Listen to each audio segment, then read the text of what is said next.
Wait, where? What? I'm in a box! Oh no, not the box. This is the Escape the Zoo podcast.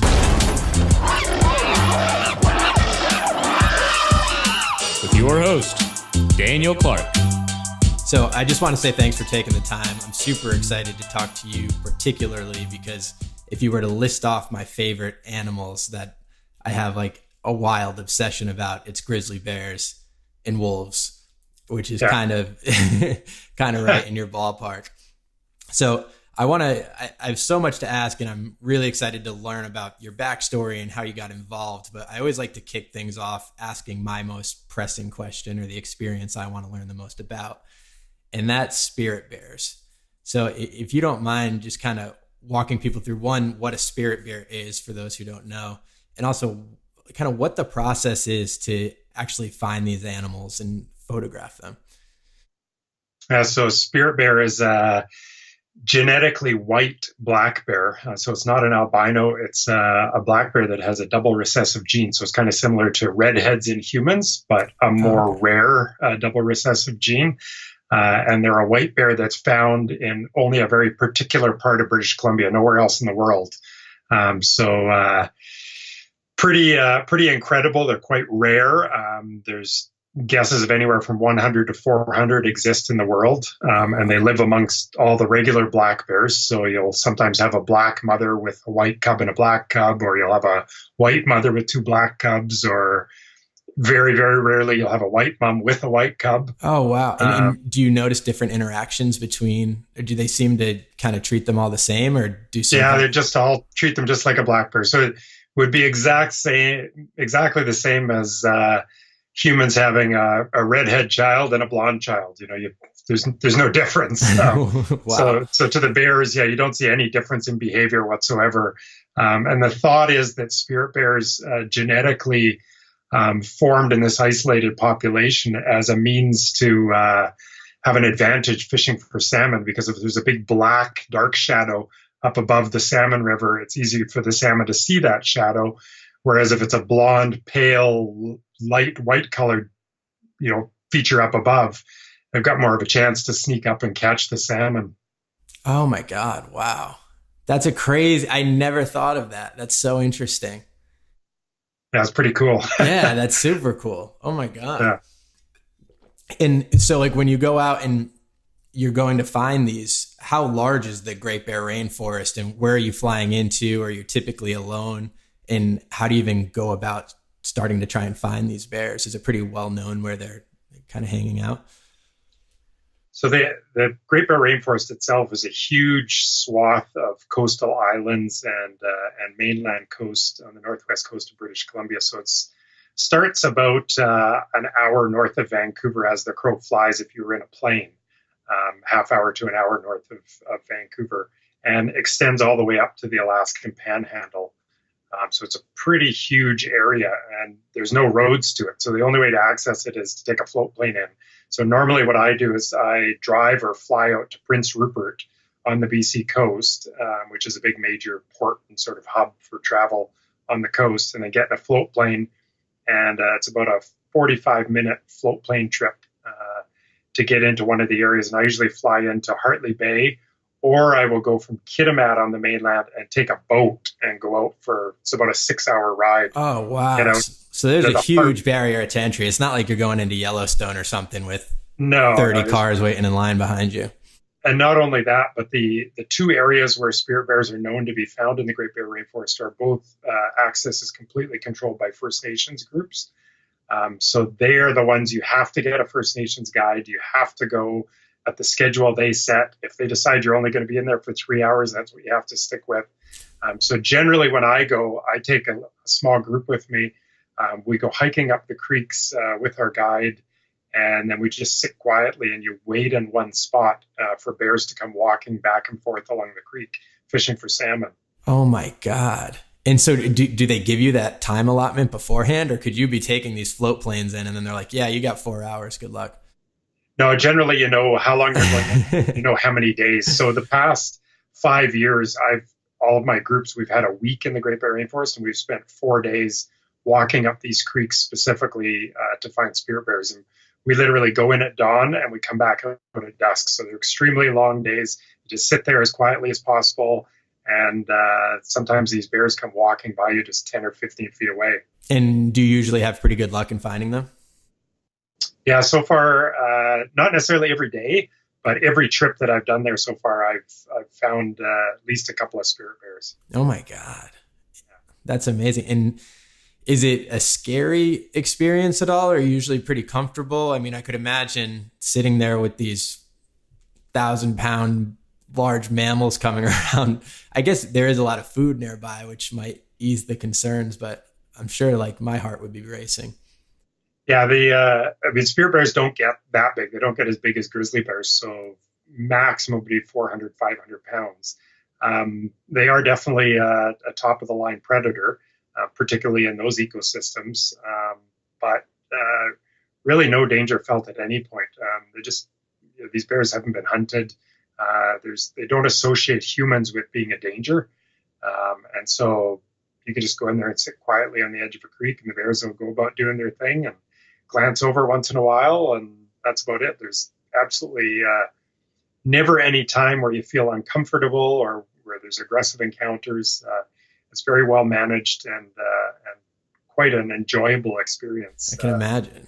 I've heard a lot of, I'm very vaguely familiar with it, but there is some concern about salmon populations in Canada right now. Is that something that's affecting those spirit bears particularly? At this point, I wouldn't say it has affected them yet, but it's certainly something that's on the radar of everybody out there, whether it's people like me leading photo tours or the bear viewing operators or the First Nations people or just the British Columbia government in general. I mean, this is something that we really have to watch going forward, or we're going to see a dip in spirit bear populations as well as grizzly bear populations and all sorts of other mammals and marine mammals that rely on this constant source of food from year to year. And what is is there a main cause of the drop off in the salmon population?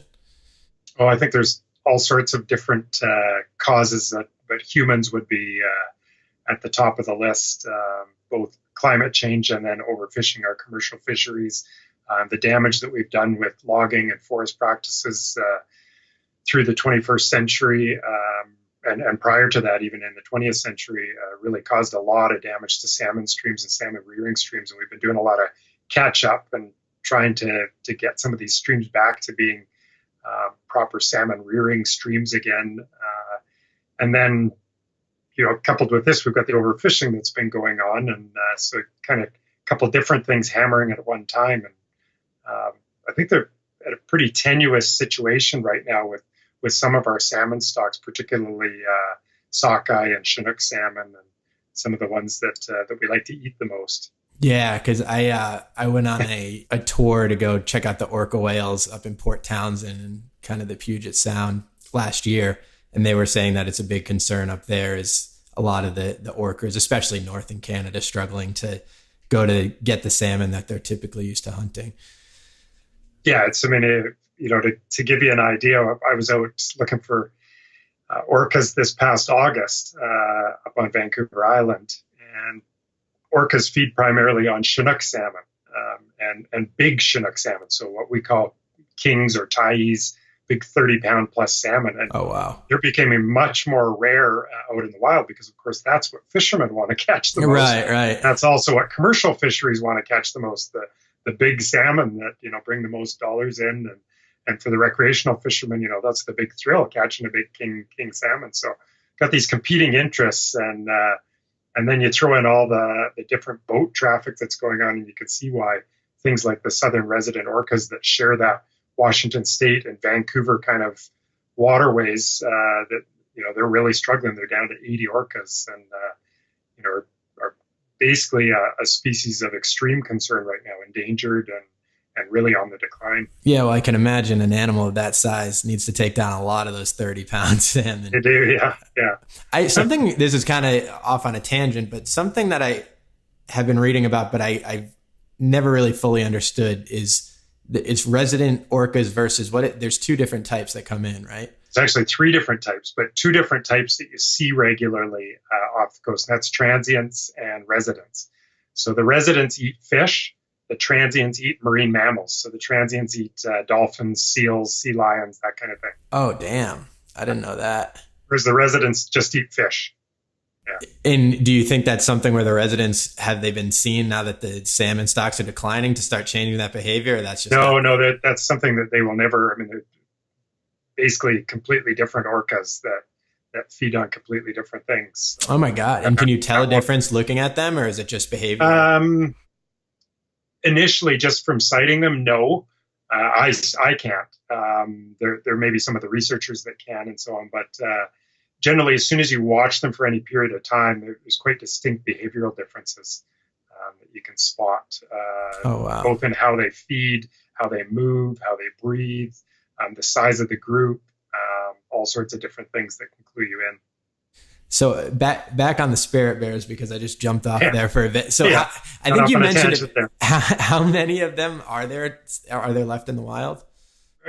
Probably somewhere from 100 to about 400 would be about the maximum. Oh, damn. So it's a very small population. Oh, yeah. So it's illegal to hunt them. Interestingly, though, you can still hunt black bears in that area in the Great Bear Rainforest, which black bears, I mean, that's what a spirit bear is. So black bears can actually carry the gene, and you can have two black bears that can mate, that can produce a white cub. So they still allow the black ones to be shot, which there's quite a few different groups working to change that right now. Yeah, that seems backwards, especially if you don't know, especially if the white ones typically are the ones that aren't giving birth to the white. No, the white ones still can give birth to white ones. In fact, there is a very high chance that they will. Oh yeah, it's a recessive gene. That was a dumb thought of exactly. mine. Yeah. I was like, I remember that from whatever they talked to you about in elementary school. Yeah. If you get a white one mating with a white one, it can only produce white cubs. Right. Yeah. And is the black bear population at large healthy over there? I was surprised because you can't hunt grizzlies in Great Bear Rainforest, right? You can't now. That's right. You can't hunt grizzlies anywhere in British Columbia now. So, but the black bear population, I would say. Oh, when did that change? Because I watched one of your exposed episodes on YouTube, and it was like Great Bear Rainforest was the only protected area. Yeah. So now in December, just before Christmas, the British Columbia government announced a full ban on hunting that started April 1st. Oh, hell yeah. Yeah. That's good news. Can't hunt grizzlies anywhere in BC now. And what was the kind of main reason for that not to be the case? Is it largely just for trophy hunting, or were there like concerns about like livestock and people? Like largely trophy hunting. There is a more minor concern on livestock or on bear-human conflicts, but the research has shown that hunting doesn't actually really affect that much. So the hunt itself was primarily based on hunters being able to go out and get a trophy. So there was no meat component to it. It was the really odd, rare grizzly hunter that would take 20 pounds of sausage or 40 pounds of sausage out. But the vast majority of them, most of the grizzlies I found dead out in the wild, would just have heads cut off, paws cut off, and they were skinned. It literally looked like just a human laying there. Very, very similar looking to a human body. That's awful. Oh, well, that's good news that I didn't know that. Yeah, so that's fantastic. It's great for my business in particular, and for bear viewing operations and just for bears in general. Really hoping now that the BC government moves ahead and starts creating more protected areas where humans just can't go in, period, let alone hunt, can't go bear view, can't do anything, just leave them for the bears and the wildlife. It's a really interesting thing because I was talking to my last podcast guest, and we were discussing how it's this weird relationship where you want people to experience wildlife because it helps them to care. And it's really easy to become disconnected, especially with everybody living in urban worlds. But then what you find is that through ecotourism, a lot of these places where the animals were doing okay are now being stampeded by people. And it's a hard thing, like what you're saying, which is ideally you just want it to be wild country and nobody can go in there.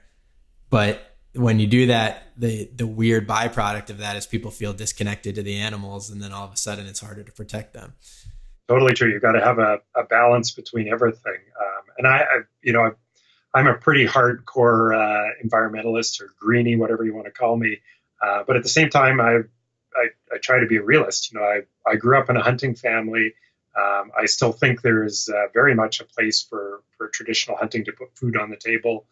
I think there has to be a balance with things like bear viewing, just because it's part of my business. I think there definitely has to be areas that we set aside where there's no hunting, there's no bear viewing, maybe even there's no industry, where it's just areas set aside strictly for the wildlife.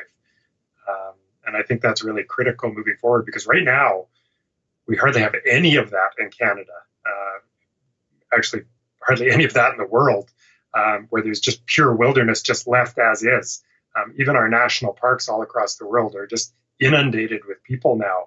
And only the very most remote ones up in the Arctic and so on are the ones that have few visitors. I mean, you look at a Yellowstone or a Banff, and you're getting millions of visitors a year. Even in the backcountry, they're getting thousands of people going in a year. So there's really no place for the wildlife to escape. And that's why I was so excited when I heard how hard it was to get into the Great Bear Rainforest, because I went to Yellowstone last year in end of April, early May, which is kind of right before the season's getting started. And talking to folks over there, they say that as soon as June hits, it's literally like a mob scene. And the whole point of going there is to get away from all of that. So it would. But at the same time, as you said, you do have to have that balance. You want to connect people to nature, so we do still have to have the Yellowstones and the Banffs and the places that people will flock to and get that first sighting of a bear or a wolf or a bison or whatever it might be. So I do think those areas are still critical, and we need to create even more of them. But I think we just have to have that additional little completely wild area set aside, as big as we can make them. I mean, obviously it's tough nowadays. Everybody wants to get in and extract our resources, whether it's oil and gas or forestry or even hydropower, but we just got to create a balance between all of that. I've actually heard, and I think I was surprised to hear it, but I heard China's actually doing a really good job on that front, contrary to what we're doing here in America. But apparently in China, they're starting to create just designated lands that are not profit motivated, that they're setting aside, which seems to be a really cool step forward from a country that typically you're always associating with a lot of the exotic wildlife trade and stuff like that, which is, I mean, it's really cool to hear. It is. Yeah. I'd love to see some of that happen in North America. Yeah, we could certainly use it. That's for sure. And who knows, maybe I found a good solution. We just let people like you in there who can go in there, take the photos, keep people connected, but keep it as wild as possible. And do you, have you made it? Well, I know you have, because I've seen the polar bear photos, but like, when you get up there too, what's the polar bear population looking like in Canada now? In certain areas it's doing, well, increasing or at least stable. In other areas, particularly in the southern parts of its range, really in a very serious decline that we see specifically attributed to climate change, to global warming. And I stay in touch with a few of the polar bear scientists that work on some of those populations. And basically, it's a pretty dire situation going forward right now. We're kind of sitting around hoping that polar bears adapt, but we have no idea what's really going to happen. And it's pretty frightening when you actually think of the consequences of having polar bears have to move 1,000 kilometers north of where they currently are, kilometer by kilometer. So 500, 600 miles north of where they currently are would be pretty catastrophic in the big scheme of things if they had to go up to the extreme Arctic to survive. And that was the only place they could survive long term. Yeah, I saw that video Paul Nicklin filmed this year that I think like kind of woke everybody up. That was devastating. Yeah, pretty incredible footage. Are there still a lot of indigenous Inuit and people up there as well? I wouldn't say a lot, but there certainly are. There are Inuit communities scattered across the northern Arctic in Canada. Okay, cool. So biggest communities though would be like the biggest is Iqaluit, which is about 8,000 people, and then from there it goes down. So they're all pretty small communities. Many of them are just 250 to 500 people. So I want to dial it back a little bit and kind of get into how you got involved in this. Is this something where as a kid you were just always drawn to it and going, or was there kind of like one moment where it just clicked and you were like, okay, this is what I want to do? This was definitely as a kid. I don't think I ever thought I'd be a wildlife photographer, but my parents thought I'd be a wildlife biologist or an artist or something. There's obviously some creative genes flowing in there, as well as I've always just been addicted to wildlife. So I used to play with little toy animals as a kid instead of toy cars and Right. Hot Wheels like everybody else did. Used to go out and set up blinds in the bush and just hide there waiting for animals to come by for no other reason than just to see them. So I didn't, I got my first camera when I was 6 years old. Oh, wow. My 6th birthday. I went out and snapped photos and actually still have those photo albums with all these little black specks. Oh, no way. That must be really cool. Yeah. So then kind of forgot about it for a while through my teens. And at the age of 21, moved to Banff in the Canadian Rockies, kind of straight north of Montana, and got pretty heavily into photography again through a job with Parks Canada. And within a year or two, started thinking, I wonder if I can do this for a career, and started getting really interested then at turning it into that. So I finished university. I kind of I got my degree at that point, which was a Bachelor of Science specializing in wildlife management. Okay. And at first I thought I wanted to work with Parks Canada for my career, but as I worked for Banff National Park and did some of this Parks Canada stuff, I was a naturalist. So I did guided hikes, I did slideshows at campgrounds, things like that, where I was helping educate and connect with the public. And I started seeing very quickly that through photography, I could not only do that, but I could take it a step further. And particularly nowadays with the advent of social media, if I pick the right image and the right message and stuff, sometimes I can reach 100,000 people. It's crazy. Which is, it's so awesome. It's pretty incredible. Yeah, it's a reach that I never imagined I could have. And so, looking back 20 years ago when I first started getting serious about photography, it's been pretty incredible, the leap forward. I actually, January 1997 was my first sale ever. Oh, really? So just passed my 20-year anniversary. Was it what was the publication? It was Canadian Geographic magazine. So, wow, that's a pretty big so it's first pretty high sale. up to start. Yeah. That's like reaching the pinnacle at the start. Yeah. So what was the photo? Do you remember?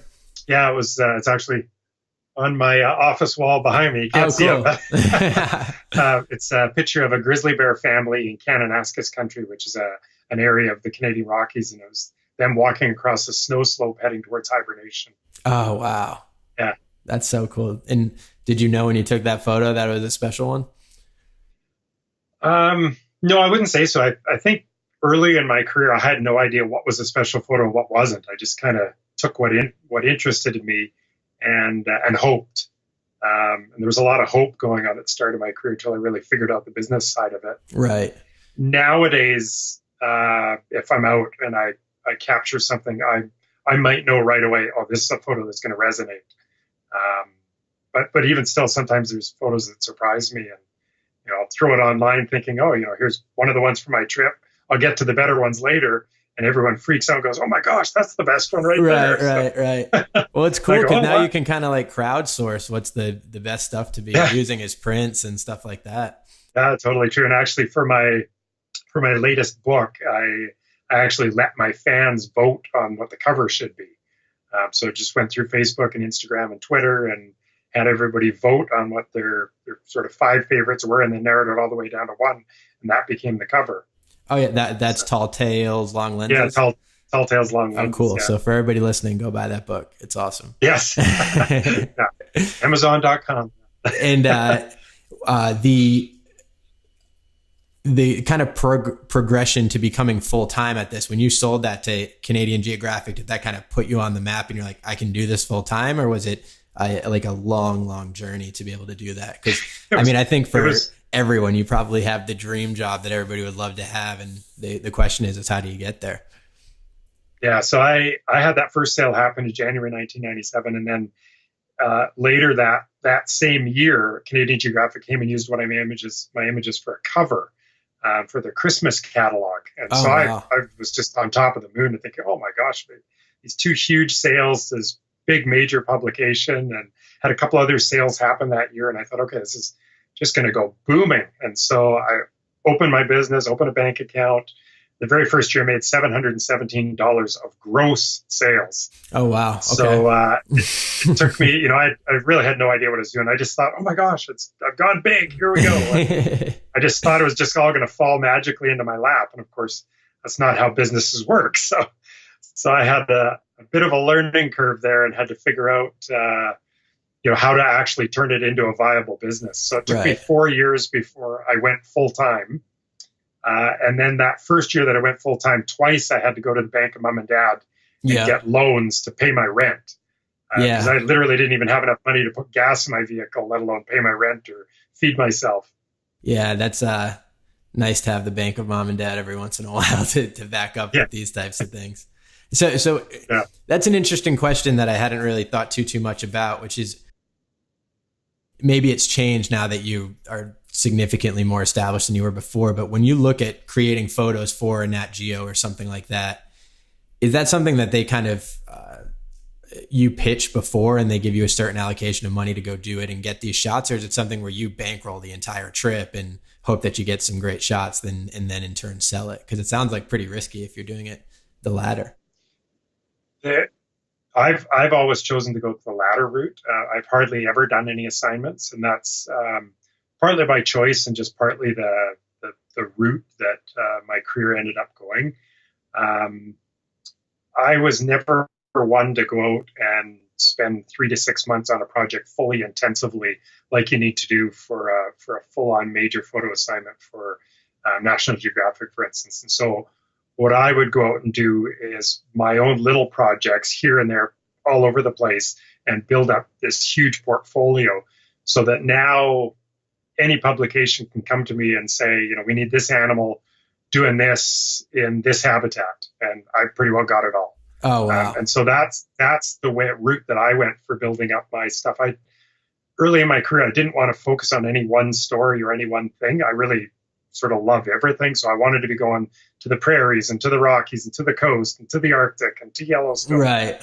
You know, I wanted to be going everywhere. So I didn't want to commit at any time. And I actually, fairly early in my career, turned down quite a few photo assignments because I preferred doing my own thing where I didn't have a direction that I had to go. But it's funny now, as I've kind of come full circle, now I actually do projects as a whole that are conservation based. So I've turned into more of a conservation wildlife photographer rather than just a plain old wildlife photographer. And so I spend a lot of time on specific projects now that have a conservation theme that I don't necessarily make very much money at, but I'm fortunate enough in my career now. I've been established now for 17 full years as a pro. Wow, yeah. So the publications come to me and say, you know, we want a pronghorn with 2 fawns doing this, and I go, okay, here you go. Here's the price, and so it gives me much more time to go do the projects that I want to go do now. So it's kind of funny. I mean, it's amazing, and congratulations to have that flexibility. I mean, it's a lot of work that goes into that. With the conservation work, something, a balance that I've always struggled to find is there's kind of similarly to what we were talking about before with reserving parks for just wild purposes. You want people to connect with wildlife so that they care about it, but you also do want to like beat people over the head with the fact of like the hard, like doom and gloom of the reality that we're facing. Have you found one angle to be more successful, or is it striking a balance? I'd assume like telling stories through pictures, it's hard to kind of figure out what angle of approach to go after to have the most impact. Yeah, I've tried all sorts of different angles, and honestly, they all work in different ways. So sometimes it's just a pretty picture with a couple of more subtle messages beside it. In my latest book, Tall Tales, Long Lenses, I did most of it's more subtle messaging. So there'll be a great story, and then just interspersed in there little messages here and there. So they're not really beating you over the head with it. But then sometimes on social media or in other avenues and articles for magazines and stuff, I'll go on full rants and hammer people over the head with it. And those also seem to work. So some of my most engaging social media posts or or videos from my web series have been ones where I've just gone on crazy rants and kind of told it like it is and said, we need to wake up, people. Yeah, and those are the ones that really resonate. Yeah, well, it's cool. It's cool to see people being receptive to that. In the web series too, Exposed is really awesome, and everybody should subscribe to it. It must have been a change of pace for you to step out from behind the camera and in front of the camera. What has that been like? Yeah, it's been a pretty neat process. I mean, throughout my career, I've had the odd time where TV stations would come and interview me and that sort of thing, but I hadn't really been behind the camera, in front of the camera rather, all that much. I'd always been behind it for the most part. Right. And 5 years ago now, one of my clients that comes on trips with me sometimes approached me, and he had a little production company based out of Edmonton, Alberta, that does commercials for a large furniture chain across Canada and the US. And he said he wanted to start putting something back into conservation. And his idea was to create a TV show based around some of my conservation efforts. And so for a couple of years, we pursued a TV idea and got quite far with a couple different networks, both in Canada and the States. And then in the end, found that the networks that were approaching us were wanting to create this kind of fake drama around some of my trips and some of my messages. And so we decided just to branch off and do our own thing. And so his little company has fully funded this web series called Exposed with Johnny Marriott. And we've kind of done everything. We've done adventures. So we've gone up to the Yukon and photographed ice grizzlies in minus 35 degree Fahrenheit temperatures. We've gone and done all sorts of different, exposing different conservation issues. So the wolf cull in Alberta, the grizzly bear hunt in British Columbia, all sorts of different things like that.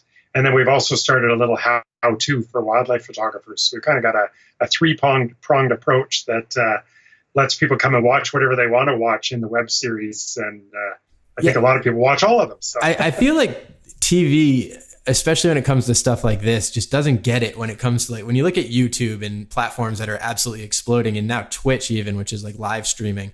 Yeah. Everybody cares about just getting the most authentic stuff possible. And yet they still I want to see you out tracking grizzlies, taking photos. It would just be badass. And then instead they want this like weird drama where one of your trip people gets upset that they didn't see a grizzly one day or some bullshit. Exactly. That's, it's funny now. We've kind of come full circle again, because now we're in talks with TV networks again. So we'll see where that goes. But I think regardless of what happens in that, we've kind of committed to doing Exposed for at least another year, hopefully. Oh, amazing.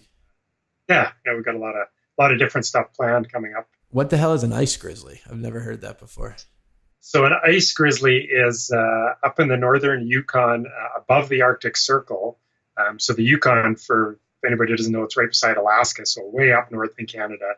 And there's a late season salmon run that comes up into a river that has underground springs that feed it. So the river doesn't freeze, despite the fact it's minus 35, minus 40 degrees Celsius Fahrenheit. Oh, so wow. It's extremely cold temperatures. So these grizzly bears come in, catch these salmon, and then as they come out of the water and, are eating the salmon on the side or drying off, laying on the side of these rivers, they get all this snow all over them, and this ice forms into ice crystals, and they literally have little icicles hanging off of them everywhere. Oh my God. So they're termed ice grizzlies. Yeah. So Paul cool. Nicklin did a story on it for Nat Geo. And, did he? I went up there for 10 days, and it's sort of one of the coolest places you can go as a wildlife photographer. Oh my It's just God. 4 people at a time. And it's free. It sounds like you got to be bundled up. Oh yeah, you're wearing full expedition clothing, and you got to sit there by the river for 4, 5, 6 hours at a time.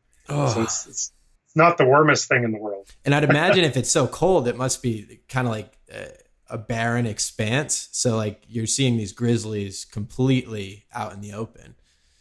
No, actually, it's quite a northern forested portion of. Oh, no way! It's quite rare above the Arctic Circle to have trees, but this is a forested portion. Oh, that's cool. So there's a little mountain and quite a few trees that are actually quite tall because of these springs in the area that help them grow. So 40, 50 feet tall trees. What other types of wildlife are you seeing out there too? We saw moose, pine martens. You could see wolves and wolverine, but we didn't actually luck out and see any. And then on the helicopter flight in and out, it's a 2-hour helicopter flight to get there. Oh, We saw Dall sheep and caribou. oh wow. That's amazing. Yeah. And That's pretty cool spot. what is your typical distance from the grizzlies when you're shooting them? I would say typical on most of my trips would probably be 50 meters or 50 yards. Okay.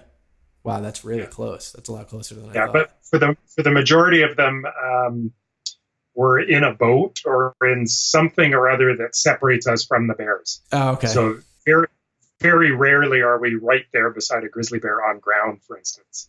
Have you ever had any scary experiences with a charging incident? No, I'm pretty careful and pretty respectful generally. I haven't had any incidents with any of the big predators that would be classified as being dangerous or aggressive. I've had probably the most serious thing I ever had is I got charged by a cow elk that was protecting a calf that I didn't see. I was photographing a loon out in a wetland, and I was wading around to one side, and all of a sudden this cow elk just came charging out. And Oh my these are God. huge animals, over 1,000 pounds, and she chased me out, and I had to wade right out into the pond and had my lens held up above my head. Oh God. She came hammering the water with her hooves, and so I waded around and got out the other side of the pond and started running, and she came all the way around and chased me out right up against a tree, and I was on one side of the tree and she was on the other, just hammering the bark with her hooves. No way. Absolutely terrifying. Jeez. Thankfully it ended well. She ran off and I got off to my car, and yeah, that was by far the most adrenaline inducing moment I've ever had as a wildlife photographer. Oh my God. And how big was this elk? Oh, she towered over me. Yes. And I'm 6'3". Oh my God. Yeah. It's funny. It's like, you can always take like all the steps that you would need. And I mean, for the amount of photos you have who've never been charged by a grizzly shows that you're taking care. But for that stuff to still happen, it just shows there is some, there's always an element of the wild out there. There's been a few other heart thumping moments. I remember I was waiting at a wolf rendezvous site once, and was hunkered down, hiding just off of a trail. Didn't want to be right on the trail in case something came walking along it. And sure enough, something came walking along it, but it wasn't a wolf, it was a grizzly. Oh my God. So it was only about 10 feet away from me. It just walked right by me. It didn't even see me, but I'm sure it could smell me. But right. It didn't even glance over or anything. And I just caught this movement out of the corner of my eye and glanced over, and this grizzly walking by, and I'm like, oh my God, that'll get you to seize up real quick. Gets the heart thumping. Yeah. So when you say like wolf rendezvous spot, how much research goes in before you head to these places? Like, how did you know that wolves would be rendezvousing there? Just from years following a particular pack and a family of wolves, and just sort of deducing it over time, figuring out, where they're moving to, where they're moving from, where they've been getting prey, where you kind of eventually are able to, if you're knowledgeable enough and skilled enough, able to figure out where their rendezvous sites are and where they'll keep their pups to be safe, and where or if there's a spot you can observe it from without disturbing things, which is pretty key. For the wolves, where were you primarily looking for those? Also in British Columbia, Yukon, or is it all over the place? All over the place, yeah. I've done wolf stuff in Yellowstone, Alberta, Yukon, and British Columbia. Oh wow! How are their populations doing? Wolves are a pretty resilient animal, so they, even though they're very heavily persecuted, particularly up here in Canada, Alberta, for instance, still allows people to poison wolves, which is just astonishing that still exists nowadays. But yeah, that's messed wolves up. still, there's quite a bit of wilderness area still out there. It might have roads through it or some oil and gas or a little bit of forestry and stuff, but it's still fairly wild overall. And so wolves are able to adapt and to deal with that. So even though they are very heavily hunted and trapped, they're like coyotes in the sense that they're quite a resilient canid, and are able to withstand a lot of pressure on their populations. Coyotes are amazing. I mean, I was reading, Coyotes are- I think it was on Joe Rogan's podcast or something. He was talking to the guy who runs the coyote program in Los Angeles, and they have like significant populations of coyotes in downtown LA. And Yeah. I mean, even I live in Silver Lake, which is like just north of downtown Los Angeles. And I was walking down the street the other day and saw two just like hanging out, and they were big coyotes too for their size. And you're just like, what are you doing over here? It's pretty cool. But the wolf, sorry, go ahead. I was going to say my California connection for your listeners and viewers is I went to Berkeley, and I remember walking home from school late one night after staying on campus pretty late and heading back to a little community called El Cerrito, and I mean right in the middle of basically a full-on city, and there's a coyote walking along the street towards me on the opposite side. You know? I'm walking down one sidewalk, there's a coyote walking up the other sidewalk. So, yeah, I remember. I grew up caddying on Woods Hole in Cape Cod in Massachusetts, and we had this driving range that was like just abutting a big kind of wildlife reserve. And sure enough, there were a bunch of coyote pups just hanging out there because one of the guys on the grounds crew used to feed them. And sure enough, they just got closer and closer to us. And we probably lost a week and a half to 2 weeks of work because we were just staring at these little coyote pups the whole time.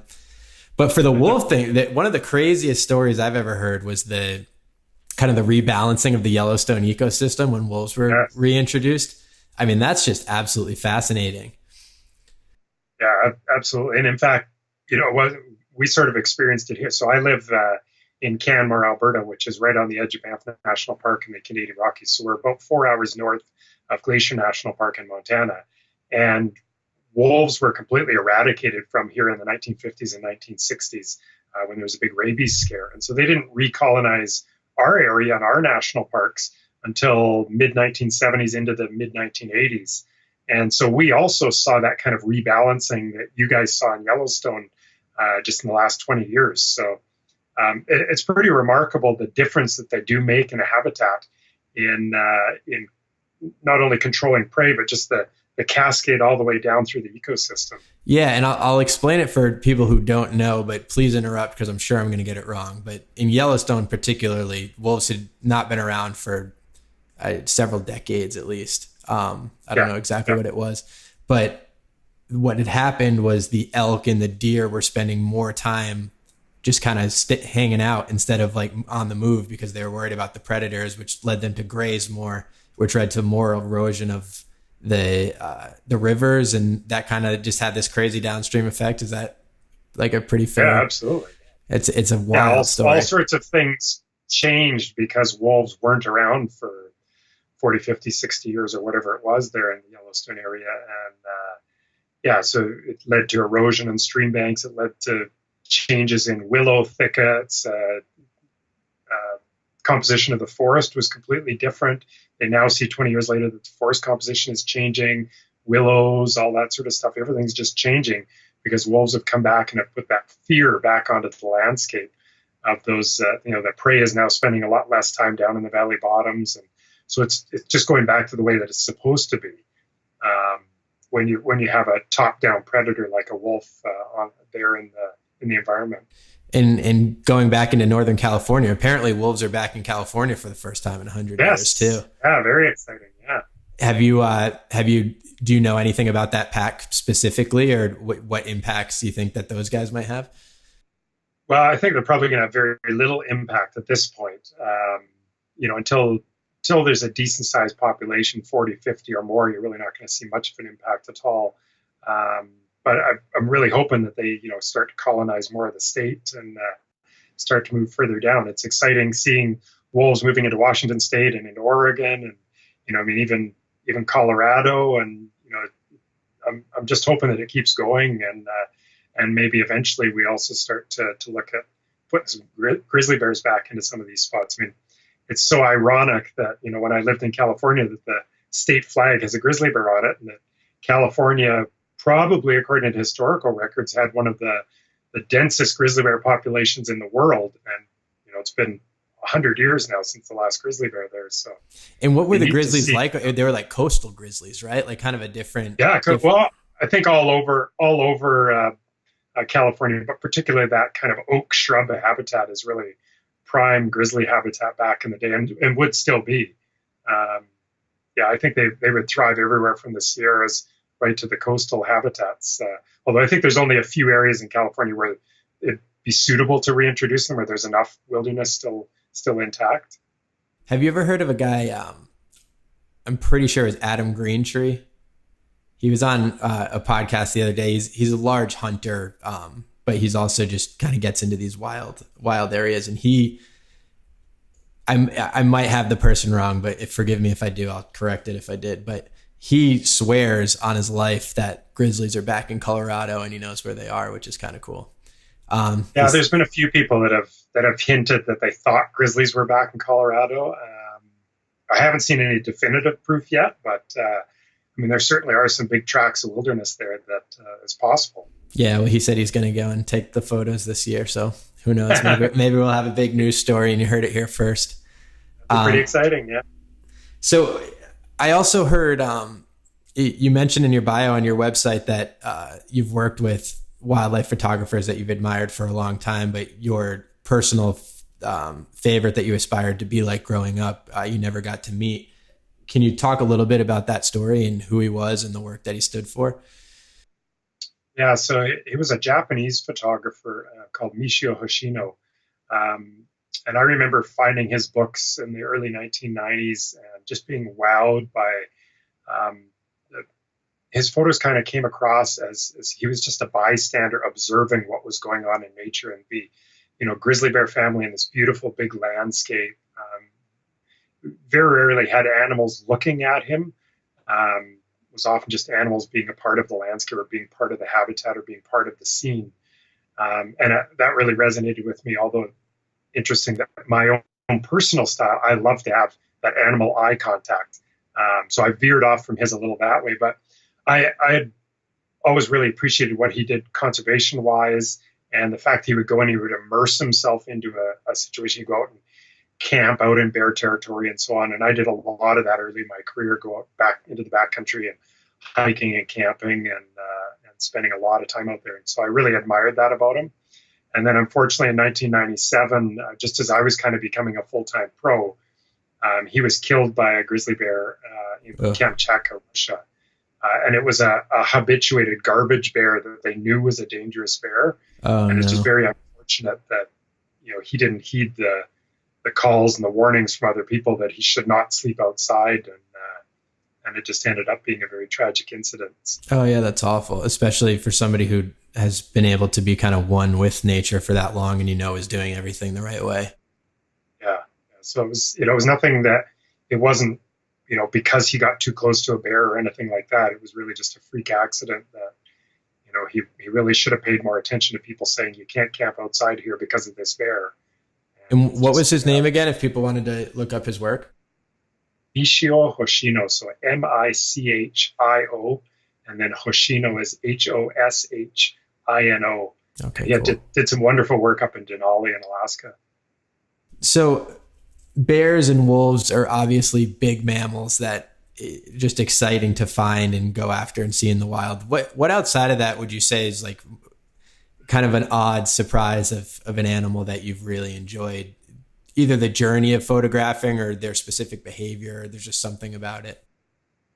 One that stands out to me immediately is black-footed ferrets. I remember back in, I think it was 2009 or 2010, Canada is the prairie portion of Canada. We just have sort of a little bit of the Great American Prairies that goes up into Canada and just tips a little bit into southeastern Alberta and southwestern Saskatchewan. And really the rest of Canada, there's no prairies anywhere and very little grasslands area. So we used to have black-footed ferrets, and we do have black-tailed prairie dogs, and we've got bison and things in this little portion. Wow. And so Canada decided to reintroduce black-footed ferrets into our black-tailed prairie dog towns. And so I knew about this, and I went, and the following year went in and tried to become the first photographer to capture photographs of them in the daylight. And after about a week of no luck, I had just one remarkable morning. I was driving along right at dawn, saw this little creature running around out there, got the binoculars out, and went, oh my gosh, that must be one. I mean, it didn't even really know what they looked like. Right. So, I kind of snuck out there, and this little weasel creature, they're just like a pet ferret, kind of, very similar size and similar looking. And for 3 hours, this little ferret just went hunting all around me and was digging up prairie dogs, and oh my God, was just more or less oblivious to me. It would look at me once in a while, but it's just an absolutely incredible experience, and was easily one of the top experiences of my life as a wildlife photographer. And when you were kind of scurrying around looking to catch it, were you camouflaged in some way? I saw this photo of you. It looked like you were wearing a tent, and all you could see was like a camera poking out of it. Yeah, I wear a lot of camo, and that I would have been wearing camo there, but it saw me coming. It's the prairie. It's flat, and as soon as you're moving out there, even if you're wearing full camo, the animals can see you. So it knew I was coming, and I just approached very, very slowly, hoping that it wasn't going to disappear or run away or anything. And it didn't. It just very quickly accepted me and went about its business. And so, how has that reintroduction gone? It went really well for the first couple of years, and then the bubonic plague came into the prairie dog towns and ended up wiping out all the reintroduced ferrets. So the latest that I've heard is they're still contemplating whether they're going to reintroduce them again, trying to figure out what they're going to do next. Like the Middle Ages bubonic plague. Yes. Jeez, that's awful. How does something like that get into the environment?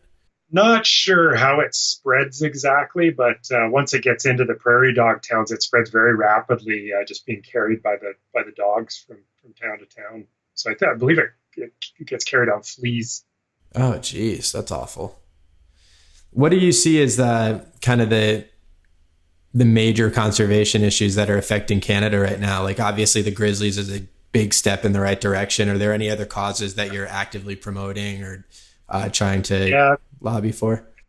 I'd say there's sort of three right now. One more of it's a broader global issue, and that's climate change as a whole. Right. And it's one that, because there is a lot of attention on it, I haven't necessarily spent a ton of time so far on, because there is already, high profile Nat Geo guys like Paul Nicklin doing it. Mm-hmm.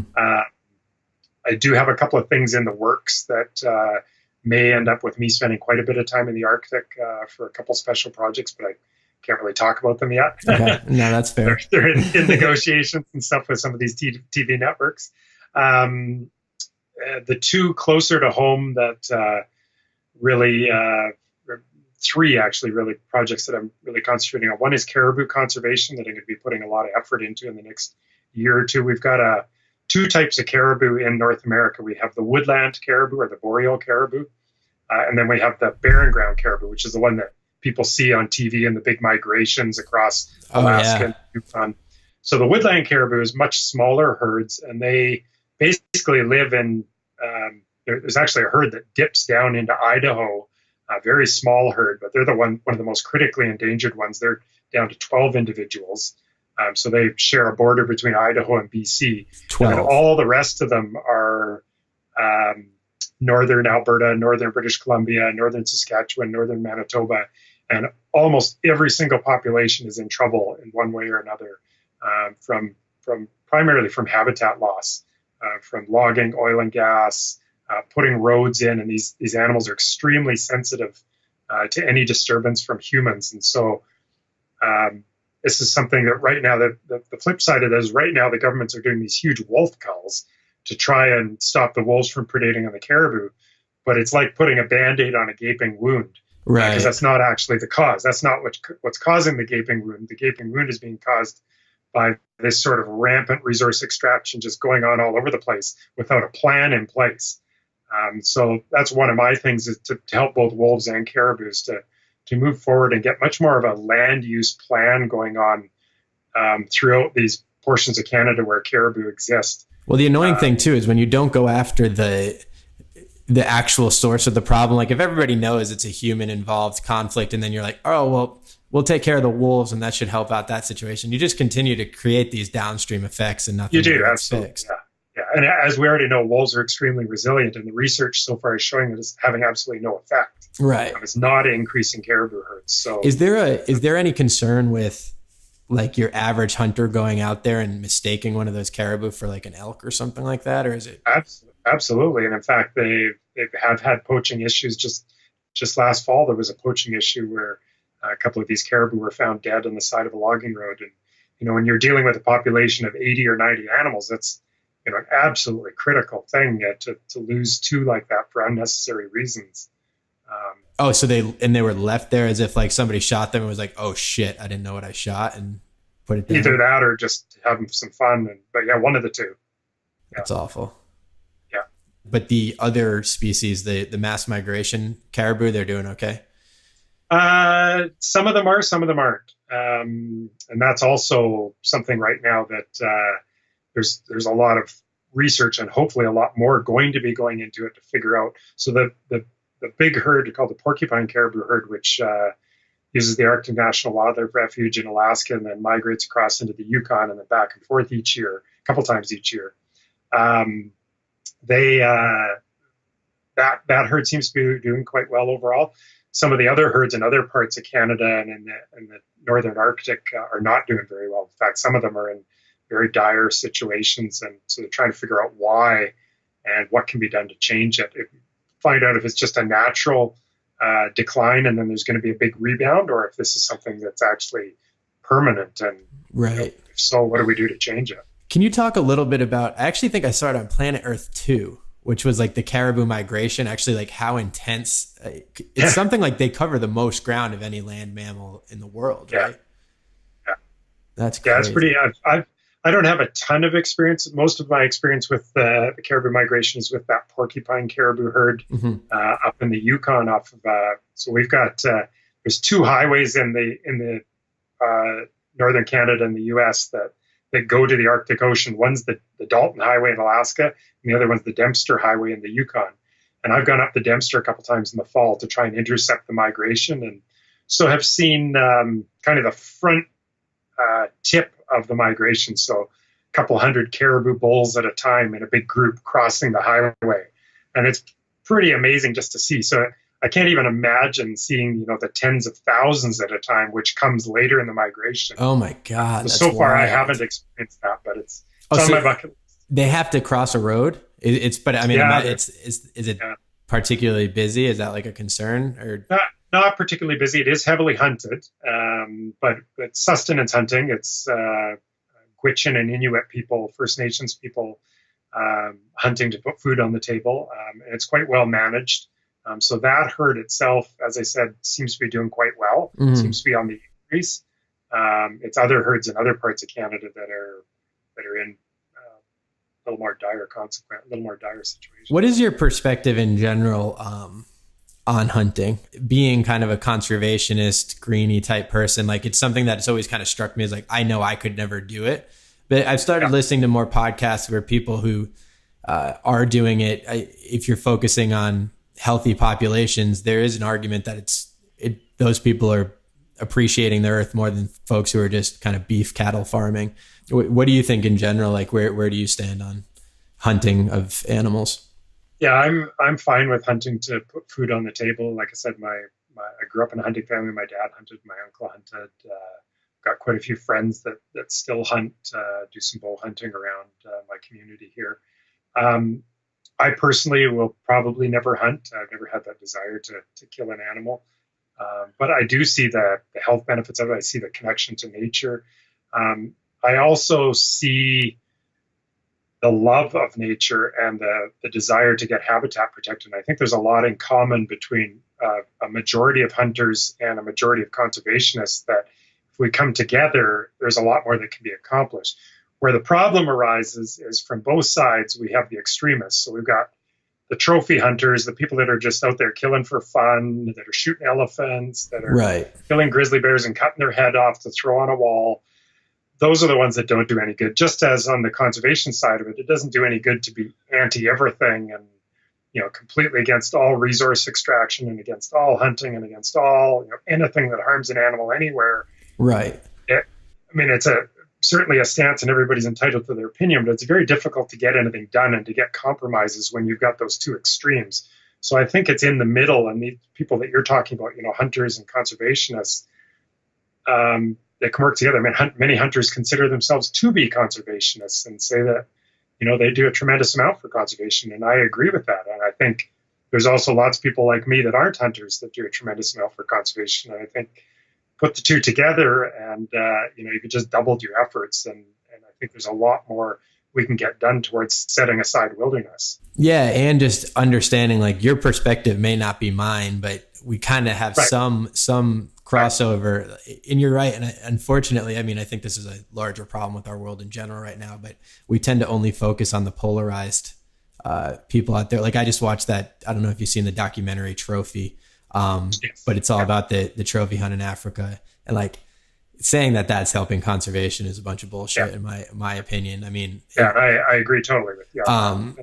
And I guess unfortunately what bothers me about it is then I keep talking about Joe Rogan, but I just listen to his podcast all the time. And he is like an active, like he goes to Lanai in Hawaii and hunts introduced axis deer, which are running rampant in the areas, but he loves being out there. He loves talking about it and cares about healthy populations and stuff. And like, I wouldn't do it, but at least I get that versus a guy who's using that argument to go kill a lion by throwing a carcass there and just sitting and shooting it. Yeah. But, and I agree. I think maybe there will be a time in the future when we've created some other food source that means we don't have to hunt, we don't have to ranch cattle, and we don't have to, but right now that doesn't exist. So, as long as we're all eating, and I've tried to go vegetarian, I've tried to go vegan. I just can't do either. So for myself, I kind of, it's kind of hypocritical for me then to say, sorry, I'm totally anti-hunting. Particularly since my family grew up doing it, and I can see that, who am I to say that someone shouldn't be able to go out and hunt a grouse or a deer and put that healthy organic meat on their table? When I'm out there eating steak or chicken. Yeah, I'm struggling with it too, especially, I mean, so much of the work that I'm trying to do is focused around how bad things like the beef and cattle industry in particular is. And like, I'm like, you got to stop doing this, but it's hard. I mean, it's ingrained. I've been eating it my entire life, but I don't know if you've tried the Incredible Burger. I think Richard Branson behind it. I've been reading about it. Oh my God. It's literally, it's mind blowing. Like, is it really? It's the first time I ate something and I was like, there's a chance I could become vegan. If this is vegan, this tastes exactly like meat. It chars exactly like meat. Wow. Yeah. So there's hope in the world, I think, for that perspective. Because I do, like, I buy fully free range chickens that I know the farm where they come from and things like that. So right. We try to keep I stay away from slaughterhouse beef and things like that. But still, of course, there's always an impact. I mean, it's an impact in everything that I do. I mean, I drive a 4Runner. Right. Right. So how can I come out completely against the oil and gas industry? Certainly I want there to be regulations, and I want there to be, much more stringent land use plans in place so that caribou and wolves and grizzly bears and everything have these places to live. But you got to also have a bit of reason, I think, in your beliefs and your logic and stuff. So yeah. I was watching the latest episode of Silicon Valley on HBO on Sunday, and one of the guys got a Tesla, and then his kind of like antagonist guy was like, oh, it's cool that you got a Tesla, but do you know that 90% or whatever of electricity comes from non-clean sources, so you're not really doing anything? Yeah. Which, I mean, at the end of the day, my takeaway from that is similar to yours in the 4Runners. You can only do so much. It's a step in the right direction to drive a Tesla or an electric vehicle, but I mean, and then you can take the next step and start worrying about where the electricity comes from, Yeah. Well, I mean, in Canada, I would love to be driving an electric vehicle that I can sleep in and camp in and all this sort of stuff. But, to give your people down in LA there a visual. So the nearest city to where I live is an hour away. Oh, wow. So it's 60 miles just to drive to the nearest city. And if I want to drive to the next major city beyond that, it's almost 300 miles away. Oh my God. So a Tesla would, it just, as much as much as you'd love to see more of them in Canada, they just our spaces between cities and towns is so far that just it's not really feasible. Yeah, even I had to drive a Tesla for an old job I had from Los Angeles to Monterey, which is like halfway up the coast, and we had to stop once or twice to charge it up. Not that I'm dissing Tesla. I mean, I'm sure I would love that. No. I think we're probably pretty close to having vehicles that'll go 500 miles on a charge, which then changes the game completely. So you had mentioned 3. So it was climate change, the caribou, and then what was the third conservation? Yeah. So the other one, kind of 2 more. So the wolves, which kind of ties into the caribou. So the whole wolf call where they're poisoning wolves. Right now, wolves are still more or less treated as vermin in Canada because there's still a lot of them. And there's, regardless of how heavily we hunt them or trap them, they seem to be resilient enough to have enough areas where they can get away from people and rebound. Right. And so there's some really archaic practices that still go on. And, a lot of the packs that I monitor regularly inside the national parks step out, and literally a foot outside will be a full, a hunter or a trapper, will have set out a couple of carcasses, and they will have put neck snares, these thin little things that look like a coat hanger that's been turned into a circle. And the wolf is just supposed to walk through them, and then it tightens around their neck and chokes them to death. And it can take up to 4 or 5 hours, sometimes a couple of days. Oh my God. And so they'll have these, and they do what's called snare saturation. So they'll saturate a site and put 30 or 40 snares all around. And they catch all sorts of things, grizzly bears and moose and caribou sometimes. And so it's just a totally archaic. Oh my God. It's like the Middle Ages. It's just like kill everything you can. And then there's the, for shooting, for instance, in Alberta, the province that I live in right now, you can shoot wolves 10 months of the year. So you can, and if you own private land, you can shoot them anytime without a license even. So it's just some astonishing stuff. And then it's the poisoning program that's going on is actually funded by the government. So there's just some astonishing stuff that makes you go, okay, wait a second. And what's the point of the culling is strictly for the elk or caribou population? Or caribou populations, but there have been culls in the past to increase bighorn sheep population, so the hunters can hunt more. There's just right now all the wildlife management in Canada and in the U.S. for that matter, mostly centric around being pushed towards wildlife being a resource that hunters or trappers can use. And that's who has the biggest voice at the table for wildlife management. In fact, the majority of wildlife managers are hunters or trappers throughout North America. Right. So you can see where all these decisions are coming from. And we need to start changing that and get other voices at the table. And so wolves are kind of where I'm starting on this, but big cats is going to be the other one. So cougars, lynx, and bobcat, which also run the same thing. They have all these people out there trying to snare them. They have people hunting them with hounds. So there'll be hunters that drive up and down on these logging roads, cross a fresh set of cougar tracks or mountain lion tracks, and they'll pull over, let their hounds out. The hounds have GPS collars on them, chase the cougar till it goes up in a tree. Then they use the GPS and they hike into it and shoot the cougar out of the tree. That's just the trophy hunting. Yeah, it's just such bullshit. Like that trophy thing, that guy who laid a carcass out next to a tree, waited for the lion to come and then shoot it. It's like, there's no, not saying that it would have been cool the other way either, but it's like, if you're using GPS and collared trackers to find this cougar. That is so different than hunting to put food on the table. I mean, if you've got enough money to buy GPS collars and have a truck carrying your dogs and so on and so on and so on, don't try and tell me you're eating a cougar. That's just total bullshit. And how many cougars are there? I'd imagine the big cats are struggling a lot more. It doesn't matter, but I mean, it doesn't matter. But no, there are certain areas where cougars still do quite well throughout Canada and throughout the U.S. But you look at a state like California, which was the first place in North America to ban cougar hunting, and the state isn't overrun by cougars. In fact, LA has this remarkable thing going on where you've got cougars living right in the city and right on the edge of the city. And you've managed to learn how to coexist with them. It's still learning, it's still a learning process, still mistakes being made. But I want to see way more of that happening in Canada and in other parts of the U.S., where it's not just kill for the sake of killing a predator. It's actually learning to coexist with these big predators and learning to appreciate them for what they really are, the value they bring And it looks like in LA too, it looks like that project is probably going to go through where they're building essentially a massive bridge across the 101 because of they didn't have a way to get across. And so many of those cougars were getting killed by cars. Yeah, and interestingly, where I live in Banff National Park was the first place in North America to start doing those big highway overpasses. So are they successful in general? Yeah, very successful. Everything using them now. Wolverines, grizzly bears, cougars, wolves, deer, elk, moose. Every animal now in the park has used them.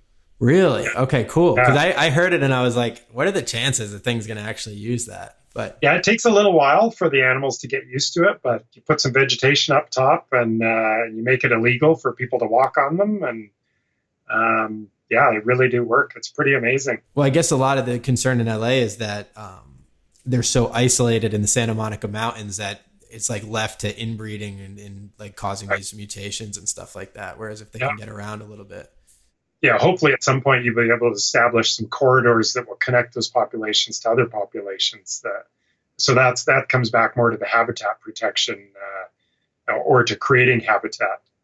I think from your story, the thing that stands out the most to me is how backwards it is, where even if you were like, okay, like we obviously don't want wolves being culled, but if you were, at least like cull them in a humane way, like poisoning them or putting them through wire traps. Like it's so disheartening when you're like, not only do you want to cull them, but you want to cull them in like just a cruel, awful way. Most torturous manner. I mean, I don't know how many people out there watching this or listening to this will have seen the pictures from outside Denali, the guy with the AK-47 with 10 dead wolves in front of him. There's just no need for that. That's just pure hatred. And that's what we need to really shut down, because in my opinion, that just takes away the opportunity for the rest of the general public to have that chance of viewing a wild wolf or a wild cougar. Yeah. So some guy can get his rocks off blasting his automatic weapon to kill a bunch of animals all at once. I also don't get the, not to just keep harping down this path, but I don't understand the value of actually killing it. Like using that guy, for example, he finds a cougar, sends his GPS dog to go harass the thing until it goes in a tree, which is kind of messed up to begin with. But like if you went over there with his camera, took a picture, and was like, check out what I just saw. Like, I don't get how that's much different than like cutting off a head and bringing it back with you. Like it's kind of dumb. It's not different. Yeah, that's what trophy hunting is. And to me, that's one of the most vile acts that we do in nature is and we allow it. Allowing people to go out and trophy hunt stuff and shoot stuff just so that they can say they killed something. Really, how big of a man are you just because you shot a grizzly bear from 200 yards away with a high-powered rifle? Yeah. I want to go back to a story I heard you tell about the first grizzly bear you ever saw and photographed. And it sounded like that was, I'm not trying to put words in your mouth, but if there was one defining moment of something that you said really changed your life, at least in the video I saw, that's what you pointed to. Can you tell that story? Yeah, sure. So when I finished university, I went to university first in Vancouver and then down in Berkeley in California. And when I finished up there, I moved to Banff, Alberta in the Canadian Rockies. And the very first day that I arrived, I went and checked into a little hostel in the town. It's a little mountain town, kind of similar to Vail in Colorado. Okay. So I went and checked into the hostel, and the next morning got up and decided I should go look for a job and walked downtown, went into the Parks Canada Visitor Information Center, and there's a big job board in there. And I walked up to it and looked at the job board and almost immediately was distracted by this big bright sign on my right-hand side. And I glanced over and there's big words, bear warning. I went over and I read it and it said, there's a grizzly bear been frequenting such and such an area along such and such a road. And so I immediately put off my whole job search thing and raced back to the hostel, filled my car with a bunch of new friends, 3 people from Quebec and a Kiwi from New Zealand. And we all went off looking for our first ever grizzly bear. And we drove back and forth on this road for 6 hours looking for grizzly bears. And finally, right as it was getting dark, we had this amazing experience, came around a corner, a couple of cars up ahead pulled off. And I go, oh, there might be something up here. And we get up there and get a little closer, and we can see on this bank this beautiful little blonde grizzly bear come walking out. And right behind her is this big male, and it comes up and they play fighting, and then they mate right in front of us. And we're all just sitting there, Really? just dead silent. Wow. Just the most incredible thing. Our first grizzly bears ever. Well, a week after that, the little female grizzly bear, who's a bear called Field, ended up getting into trouble in one of the campgrounds in the national park. And Parks Canada came in and they trapped her and they moved her about 120 miles north. And from that point, it took her 2 days and she walked all the way back again. And then got into trouble in another campground. They trapped her again. And this time they moved her almost 400 miles Wait, north. 120 miles in 2 days? Yeah. Damn. Yeah. And then second time they moved her about 400 miles north and way outside of the national parks into a wilderness area up in northern Alberta. And a month after that, she got into an oil and gas trailer and Fish and Wildlife came and shot and killed her. And to me, it was, it was literally 6 months or 6 weeks from the day I'd first seen her. And it was the first grizzly, and I had all these wonderful memories. And then I started seeing all this stuff happening in the newspaper. First she gets trapped, then she gets trapped again, and then she gets killed. And it was right then and there I knew that I had to work in something related to helping these bears and helping educate people. And I didn't know quite what it was at that point yet. I didn't know it was going to be photography, but it was a real life-defining moment for me, just kind of realizing that that's what I wanted to do, is something to help bears and wolves and all these animals like that in some capacity. Wow. I mean, that's such a beautiful and sad story at the same time, but powerful for sure. Yeah. It's funny. It goes back. Sometimes I draw parallels that don't exist. So tell me if this is dumb. But when you're talking about some of the polar bears struggling up in the Arctic because they're so territorial and they'd be having to cover these great stretches, I always think it's interesting when we just expect animals to adapt really well to what we're doing around them. When an example like that, where you move a grizzly 120 miles, like if you put me 120 miles from my apartment and I had to look around, I wouldn't know where the hell to go. And in 2 days, it's like, I don't want to be here. I want to be where I am or where I'm from. And they go back using like whatever instinctual senses that we couldn't imagine. So it's always, to me, the big conclusion I draw is a lot of times we want to allow wildlife to adapt to us in ways that just clearly aren't possible. Yeah, it's there's definitely a parallel there that we're constantly trying to get wildlife to adapt to us, and sometimes they are able to. There's my previous book that was called The Pipestone Wolves: The Rise and Fall of a Wolf Family, and it was about a wolf family that was able to adapt to living inside a national park with a railway, a national highway, 5 million visitors a year, and yet for 6 years they did quite well, and then kind of how their downfall all happened at the hands of humans kind of near the end of it. But for a large part of the book and the story, it's a success story of how they were able to adapt and thrive in this human-dominated landscape. Was the fall like an unrelated variable to like what they were dealing with in the rise, if that makes sense? Like if they dealt with the highway and they dealt with the railway, what was the introduced variable? The fall, that I think, caused the fall? was primarily related to the two alpha wolves moving out of their prime. And so that caused them to take chances. So one of them ended up dying of old age of starvation, which is a great thing to have happen. The other one ended up getting hit on the highway out in an area where she barely even used to ever go. So just probably looking far and wide for wildlife that they could, that was weak enough that they could capture. Who knows? But that was a lot of the pack ended up getting hit on the highway or railway in the end, and so that was probably losing those alphas. There's a lot more to the story. It's a pretty complicated story, but so did you spend 6 years following this pack? I spent 4 years photographing them. Well, 5 years, from 2009 to 2013, and then made a conscious decision. I was working with a wolf researcher who wrote the book, a fellow called Gunter Block, and I made the decision that I was probably causing more harm out there at one point than I was doing good, that I already had the images I needed to tell the story. And so near the end, there was a tremendous amount of pressure on them from humans, from photographers, in particular, photographers and tourists. Just so because driving them towards like unnatural behavior because they're like chasing there was just no point for me to be out there driving around and hiking around every day still looking for them when there were so many other people also doing that. Right. And so I just made a conscious decision to stop. And that's in the book, that that was one of the things we had to weigh. And I decided to stop, and Günther decided to keep going with his research because he still had to tell the final story of what ended up happening to them, but we didn't need it to be in photos. And what was the name of the book again? It's called The Pipestone Wolves. Oh, I'll definitely read that. That sounds awesome. Have you ever read a book called Grizzly Year? Of course, yes. Yeah. I just finished probably last month.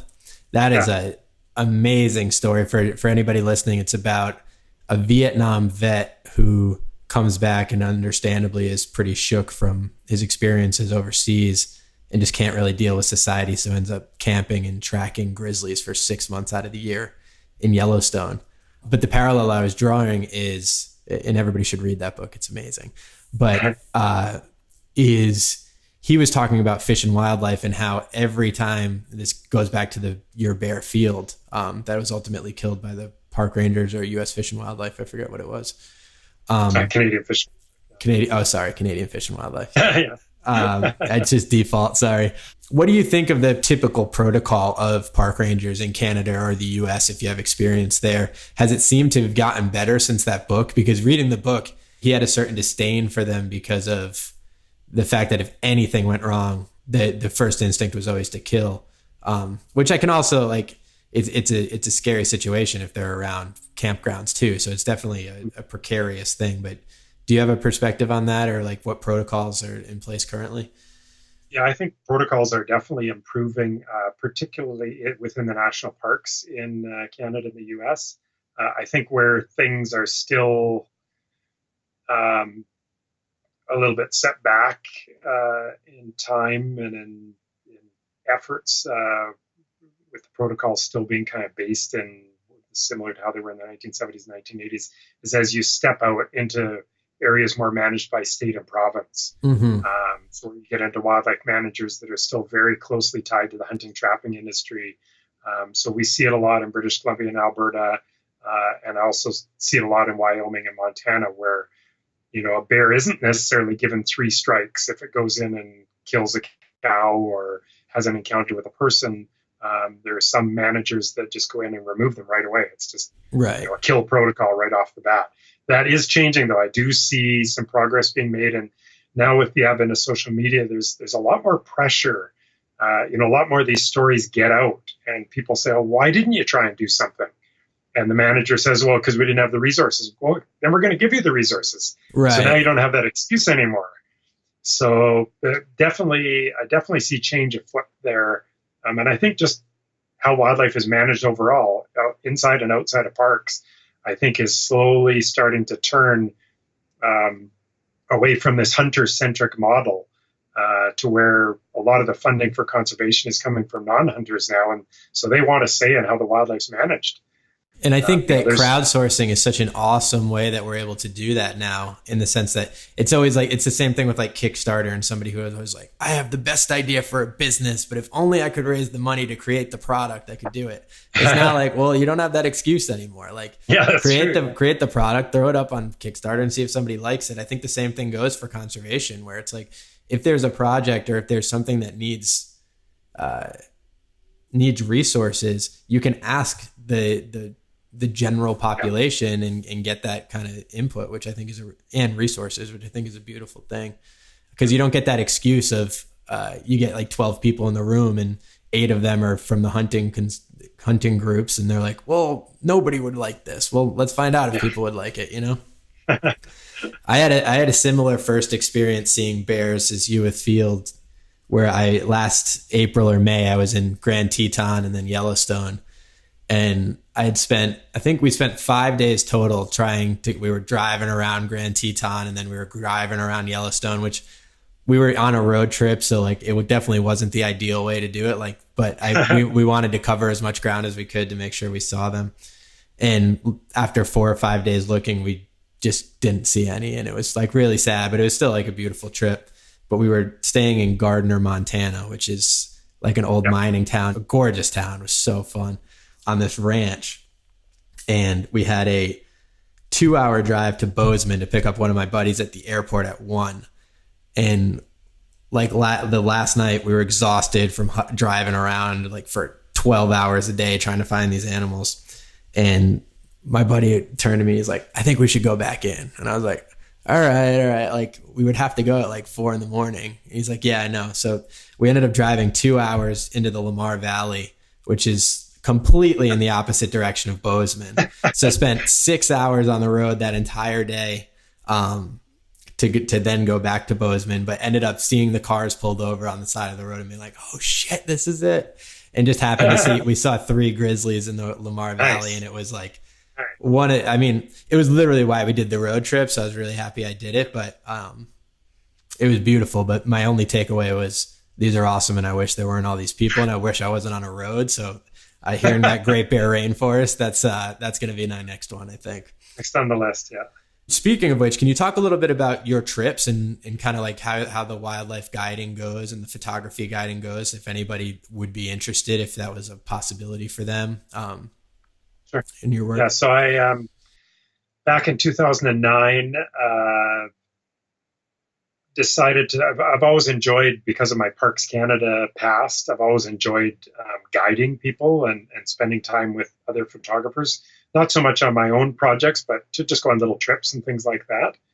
So I started running trips, basically photo tours, where people would come with me to see spirit bears and photograph them, and know that if they're going to come for a week-long trip with me, it is just all photography all the time, dawn to dusk. There's good food, good company, but it's just a photocentric group, and not an aggressive group style. Like some of the U.S. photo tours end up being pretty aggressive, and they'll bait owls to get the shot. And so my tours are much more of a laid back. We'll go out, it's hardcore in the sense that we're dawn to dusk, but we'll go and we'll just sit patiently and wait for things to develop. And I take you to pretty amazing spots. So do 4 different grizzly bear tours in a year. I do a spirit bear one. I do an orca whale one with sea otters. Oh, cool. Which is a super cool one. Sometimes do a caribou one.